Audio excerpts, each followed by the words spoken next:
The February 13th to 17th, 2021 North America winter storm, also unofficially referred to as Winter Storm Uri, was a major winter and ice storm that had widespread impacts across the United States, northern Mexico, and parts of Canada.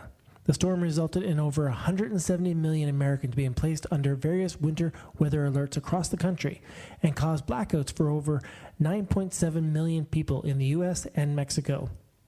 Governor Abbott and other elected officials issued a disaster declaration on February 12th, whereby he mobilized various departments. Joining us today in studio is the Chaves County Skywarn Coordinator and a member of the Peyco Valley Amateur Radio Club, Jim Kilo Bravo Zero, Quebec November Whiskey. Welcome to the Last Wire podcast, Jim. Well, thank you. Thanks for having me, Johnny. Jim, how are we making out this week? Have things gotten better in your region? Yeah, well, pretty much here in southeast New Mexico, we didn't have quite the disastrous effects that the state of Texas did, but we did go through some rolling blackouts and some other unplanned electrical blackouts and stuff. So at least we're here to serve and help those in Texas as much as we could. But I think things are trying to kind of somewhat get back to a normal way of life there in the Lone Star State. Can you take us back to before the storm and talk a little bit about the amateur radio infrastructure and how prepared were clubs for such an event like the severe weather event? Well, I think at least from a personal basis, I knew that the potential for power outages was coming, so drug out the generator and the good extension cord and all this kind of thing, and made sure that we had plenty of fuel on hand for it, because we knew that the potential for electrical blackouts was coming. So and then also had the provisions made for power backup for the radios in the event that we needed to either pass any messages or assist our Texas neighbors in any way we could, since we're kind of in an advantageous position for NVIS into that area. So we're kind of right outside the hot zone, if you will, but still able to serve them with communication needs if the need arises. What are people using in the region? Is it 2-meter radios, TMR? What type of infrastructure and towers are in the community? Well, in this area, I know we're using, across the state, we've got an excellent linked 2-meter system, 2-meter 440. It's we call it the Mega Link, and there's upwards from 25 different repeaters all around the state that cover not only New Mexico, but into the fringes of Texas, Colorado, Arizona, and of course Texas again to the south. But we use that system quite consistently, and then we also use HF, and I personally utilize the 7290 traffic net, which is I think they hold about 6 days out of the week, and that's a real good tool to be able to pass traffic and exercise and drill with the folks in Texas as far as passing information. So HF, DMR, UHF, VHF analog on the Megalink, and then of course local and regional repeaters on 2-meter and 70 centimeters as well. Whenever the forecast calls for freezing rain, especially in my region, in my area, it's of great concern to towers and repeaters and equipment. Did you lose anything during this winter storm? There was none that I was aware of, Johnny. I'm sure that possibly that happened, but we kind of somewhat expected it, and at least from my perspective and the people that I had contact with, nobody had any real issues on that. As the coordinator for the Chaves County Skywarn, can you talk about your role in helping during this disaster?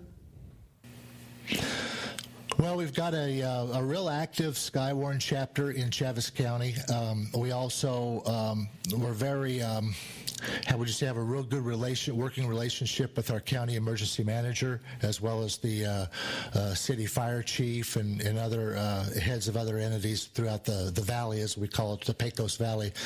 And as coordinator, each spring after our NWS classes, then I will go ahead and I'll hold one locally to try to recap and refresh, and then also educate the new guys that might be interested on how we as a club-specific operation run our chapter. And the thing is, in southeast New Mexico, the thing that makes us kind of unique and so dependent on ground truth observations is the fact that we are what I call radar challenged here. Our main radar weather radar is based in Cannon Air Force Base near Clovis, New Mexico, and we're really right on the fringe of that. And that radar, our primary radar, by the time that lowest beam gets to the Roswell area, has a ceiling of only about 10,000 feet. So there's a lot of stuff that can go on between 10,000 feet in the ground that radar's not picking up. So the National Weather Service in Albuquerque, which is where we're jurisdiction from, is very dependent on the ground truth observations that they get from our group. So that's a lot what we do during severe weather, is pass along those ground truth observations, not only in the event of severe thunderstorms and tornadoes, but other things too. I'm also a CoCoRaHS reporter, so they depend on those precipitation reports as well. During this disaster, what was the expectation from the other parties involved, fire, EMO? What were they expecting from amateur radio? What type of traffic was being transferred back and forth? Well, the traffic that was being passed locally here in southeast New Mexico wasn't real specific or real dependent upon in this last storm for our local or regional area, again, since we were kind of out of the hot zone, so to speak. But those folks in Texas, what we did was basically provide standby communications and also some active communications in the way of passing traffic, ARL messagegrams and things of that nature. That's just what they do on a daily basis as a form of drill and practice. So we were able to do that and keeping up those that technique and keeping up those skills and practicing those skills in the event that there was actually an emergency message that needed to be passed.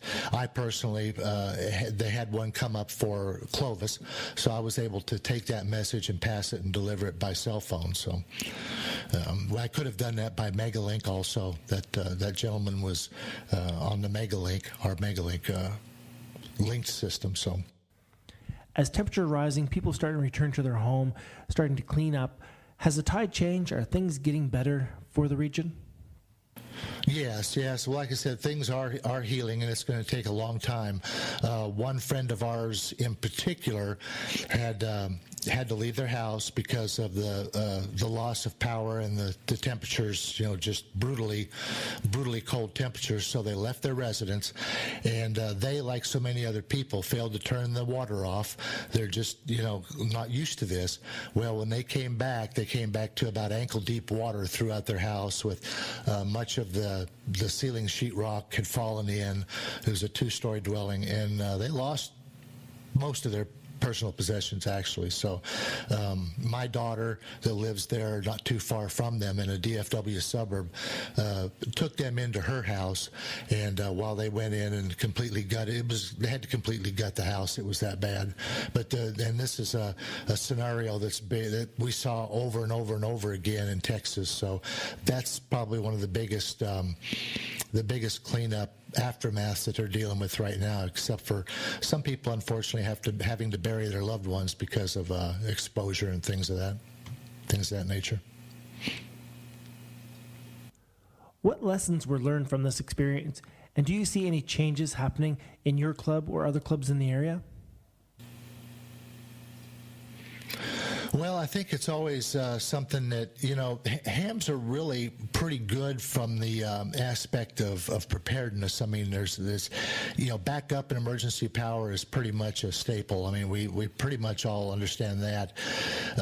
But then we still have a lot of hams on the other side of that say, that they just don't really prepare for that and don't think it'll ever really happen to them, or if it does, it's no big deal. And I guess maybe in some sense it isn't, but by the same token, if you're called upon, and you might be the only one out there available at the time to fill a particular role, and if you're not prepared, even as much as knowing how to comfortably operate your radio and go to reverse frequencies and just things of that nature that you don't always think about. Opening your squelch. Many of these radios, and it sounds like a silly, stupid thing, but many of these new radios have a menu-operated step squelch system, and if you don't know how to get in there and activate that, you might not be able to hear someone on simplex out there that might need some assistance. So learning to be familiar with your equipment,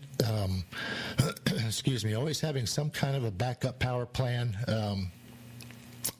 things of that nature, and being able to kind of access as many frequencies as you can, know what the frequencies are, the repeaters in your area, and in neighboring states as well, on HF and just the different resources. We got a lot of resources available to us, and I think more so being aware of those resources and putting them to the best use and utilizing them to the best of our ability is probably a huge part of preparedness that I would like to see more, and taking an interest in that. Thank you, Jim. I really appreciate you coming out and helping highlight the role that amateur radio played during this emergency event and the importance amateur radio is to the community and what we need to do to better prepare for such event. Well, Johnny, thanks for having me. I appreciate you, and you guys take care up there. You've been listening to Jim, Kilo Bravo Zero, Quebec November Whiskey, who's from the Chavis County Skywarn, and he's also a member of the Pecos Valley Amateur Radio Club. As we learn about the role of amateur radio played in helping residents during the weather event, Ural. Thank you for listening to the Last Wire podcast. I'm your host, John Bignell, VE1JMB. Remember, in times of crisis and natural disaster, amateur radio is often used as a means of emergency communication when all other conventional methods of communication has failed.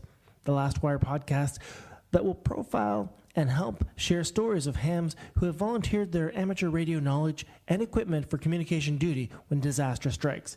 If you have a story to share, we want to hear from you. Send us your story at john@lastwire.ca. Until next time, this is VE1JMB 73.